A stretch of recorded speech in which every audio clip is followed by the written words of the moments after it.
하나님께서 오늘 우리에게 주신 말씀은 에베소서 4장 1절에서 6절까지 말씀입니다. 함께 합독하겠습니다. 그러므로 주 안에서 갇힌 내가 너희를 권하노니 너희가 부르심을 받은 일에 합당하게 행하여 모든 겸손과 온유로 하고 오래 참음으로 사랑 가운데서 서로 용납하고 평안에 매는 줄로 성령이 하나 되게 하신 것을 힘써 지키라. 몸이 하나요 성령도 한 분이시니 이와 같이 너희가 부르심의 한 소망 안에서 부르심을 받았느니라. 주도 한 분이시요 믿음도 하나요 세례도 하나요 하나님도 한 분이시니 곧 만유의 아버지시라. 만유 위에 계시고 만유를 통일하시고 만유 가운데 계시도다. 아멘.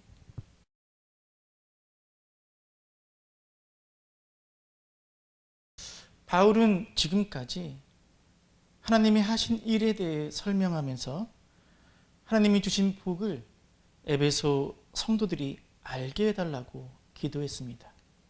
특별히 이방인이었던 그들에게 베푸신 은혜를 설명하면서 이제 이방인들인 너희가 하나님의 자녀가 되었고 예수 안에서 함께 지어져가는 성전이 되었다고 이야기했습니다. 그리고 자격이 없는 바울 자신에게 주신 복음과 사명의 은혜를 설명하면서 에베소서 성도들이 그리스도의 사랑을 알고 그 사랑으로 충만하기를 기도했습니다. 여기까지가 1장부터 3장까지의 내용입니다. 이렇게 1장부터 3장까지 바울이 하나님께서 하신 일에 대하여 설명을 했다면 이제 4장부터 바울은 우리가 해야 할 일에 대한 권면으로 넘어갑니다. 오늘은 1절부터 6절까지의 내용을 통해 구원받은 우리가 살아내야 할 가장 중요한 삶의 모습이 무엇인지를 함께 살펴보겠습니다. 1절을 함께 읽겠습니다. 그러므로 주 안에서 갇힌 내가 너희를 권하노니 너희가 부르심을 받은 일에 합당하게 행하여. 1절은 그러므로라는 말로 시작하고 있죠. 그러므로 앞의 내용에 대한 결과를 서술하는 접속사입니다. 즉 1장부터 3장까지의 내용에 대한 결과로 4장이 이어지고 있는 것입니다. 다시 말해 하나님을 아는 것과 하나님의 뜻대로 사는 것은 너무나 자연스러운 그리고 당연한 일이라는 것입니다. 처음에 말씀드렸듯이 지금까지 하나님께서 행하신 일에 대해 설명한 바울은 이제 에베소 성도들에게 권면하고 있습니다. 무엇을 권면하고 있습니까? 부르심을 받은 일에 합당하게 행하라. 하나님께서 우리를 택하여 부르셔서 구원하시고 자녀 삼으시고 의롭다 하신 그 부르심에 합당하게 살라. 한마디로 표현하면 구원받은 자답게 살라는 것입니다. 그렇다면 부르심에 합당하게 산다는 건 어떻게 사는 것일까요? 구원받은 자녀답게 산다는 건 어떻게 사는 것입니까? 하나님께서는 우리에게 어떤 삶을 살라고 구원하신 걸까요? 이에 대한 바울의 대답은 교회 공동체의 하나됨을 지키라는 것입니다. 3절입니다. 평안에 매는 줄로 성령이 하나 되게 하신 것을 힘써 지키라. 성령이 하나 되게 하신 것을 힘써 지키라. 이것이 부르심을 받은 일에 합당한 삶의 첫 번째 모습입니다. 그래서 오늘 살펴볼 본문은 이 3절을 기준으로 이렇게 구분할 수 있습니다. 2절에서 3절 앞부분까지는 하나됨을 지키는 방법이고요. 이어지는 4절에서 6절까지는 하나됨을 지켜야 하는 이유입니다. 2절부터 3절 앞부분까지는 부르심에 합당한 삶의 방법, 즉 하나됨을 지키는 방법 5가지를 이야기하고 있습니다. 2절과 3절을 읽겠습니다. 모든 겸손과 온유로 하고 오래 참음으로 사랑 가운데서 서로 용납하고 평안에 매는 줄로 성령이 하나 되게 하신 것을 힘써 지키라. 교회 공동체의 하나됨을 지키는 5가지 방법은 겸손, 온유, 오래 참음, 서로 용납, 그리고 사랑입니다. 첫 번째는 겸손입니다. 특별히 여기에서의 겸손은 마음의 겸손을 의미하는데 다른 사람들의 가치를 인정하는 것입니다. 겸손은 고대 사회에서는 굉장히 멸시되던 태도입니다. 헬라인들은 겸손이란 단어를 비굴하고 추종적인 태도, 즉 종의 굽실거리는 복종의 의미로 사용했습니다. 이 시대에는 겸손은 미덕이 아니었습니다. 그런데 겸손이 미덕임을 보여주신 분이 바로 예수님이십니다. 예수님은 스스로 겸손하게 되셨습니다. 자신을 비워 종이 되셨던 그분의 겸손한 마음, 바로 이 겸손이 교회의 하나됨을 지킬 수 있는 첫 번째 방법입니다. 반대로 이해하면 모든 불일치, 모든 다툼, 모든 분열의 배후에는 겸손의 반대인 교만이 잠복해 있다는 사실을 깨닫게 됩니다. 두 번째는 온유입니다. 온유함은 하나님 앞에서건 사람 앞에서건 개인적인 권리를 주장하는 성향이 없는 것을 의미합니다. 온유는 단순히 약함을 의미하지 않습니다. 강하지만 그 강함을, 힘이 있지만 그 힘을 드러내지 않고 통제할 줄 아는 사람의 온화함입니다. 강한 힘, 강한 인격을 가지고 있으면서도 그것을 잘 억누르고 다스리고 통제하는 것입니다. 왜입니까? 다른 이들의 종이 되기 위해서입니다. 그래서 겸손이 다른 이들을 향한 것이라면 온유는 자기 자신을 향한 것이라고 할 수 있습니다. 그래서 온유와 겸손은 항상 짝으로 붙어 다니는 것입니다. 성경 속에서 겸손과 온유의 최고의 모범은 바로 예수 그리스도이십니다. 나는 마음이 온유하고 겸손하니 나의 멍에를 메고 내게 배우라. 그리하면 너희 마음이 쉼을 얻으리니. 세 번째는 오래 참음입니다.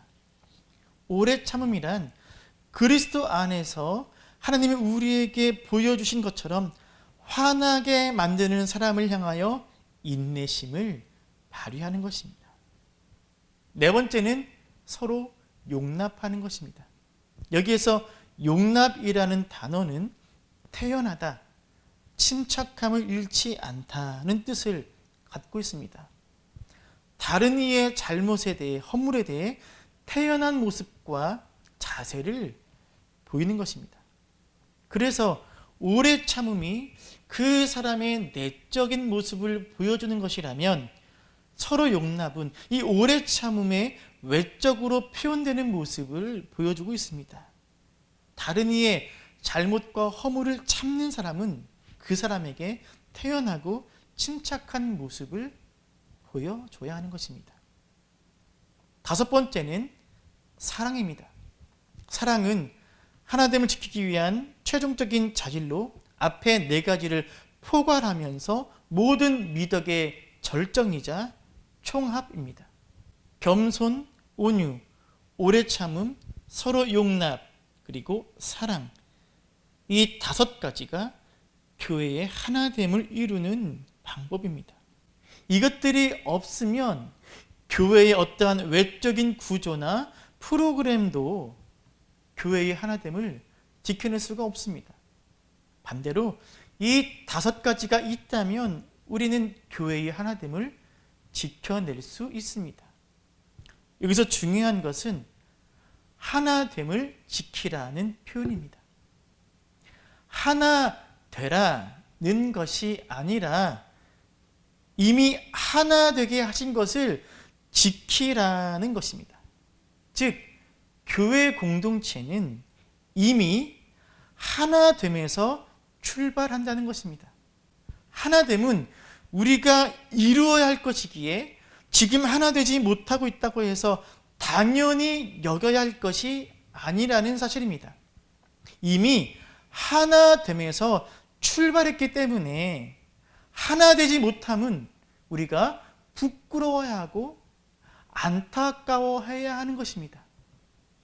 이것은 굉장히 중요합니다. 간단하게 예를 들어보겠습니다. 제가 공부하는 학생입니다. 그리고 이번 중간고사에서 전교 10등을 했습니다. 잘했습니다.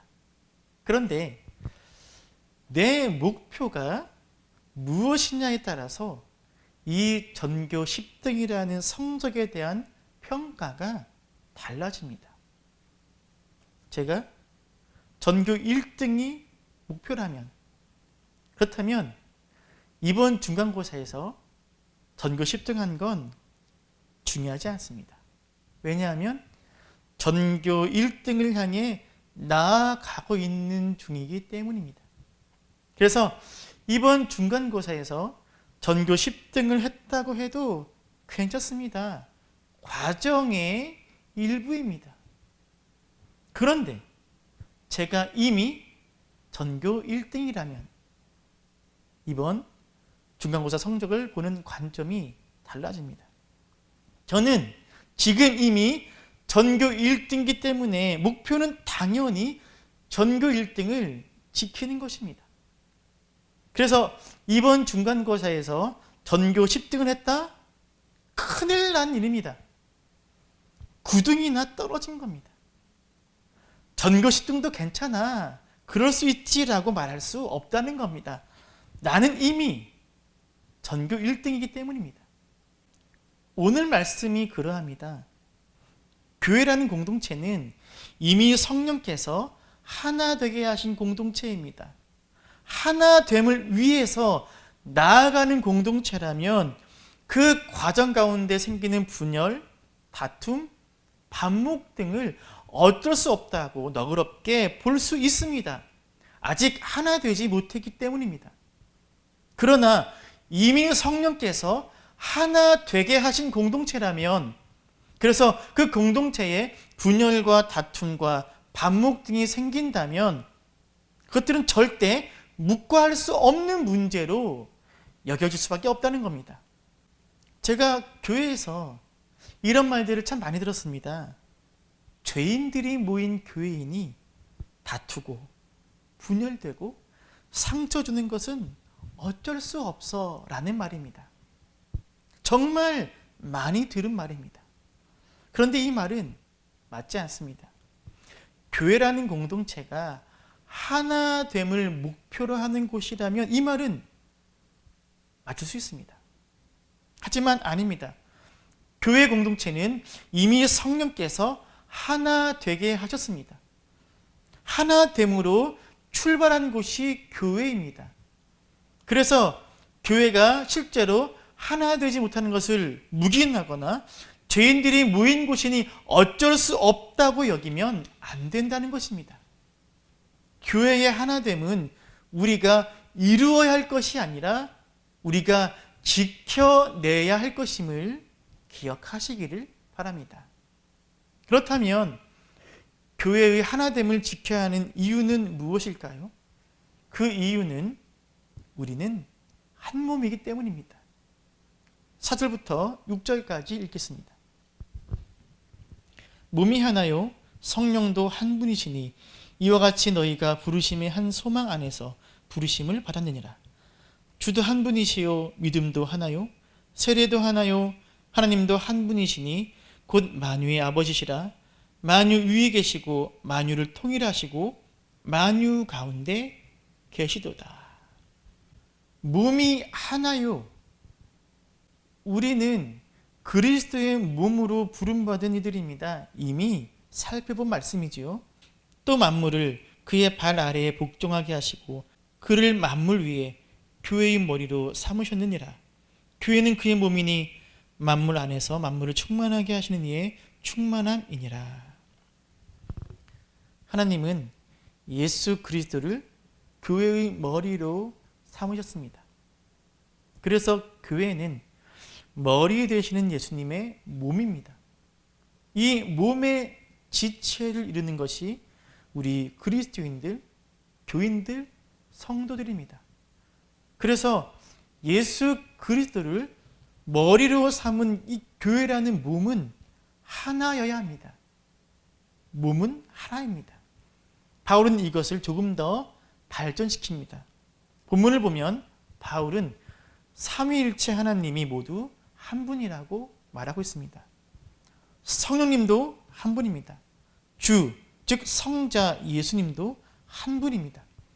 하나님, 즉 성부 하나님도 한 분입니다.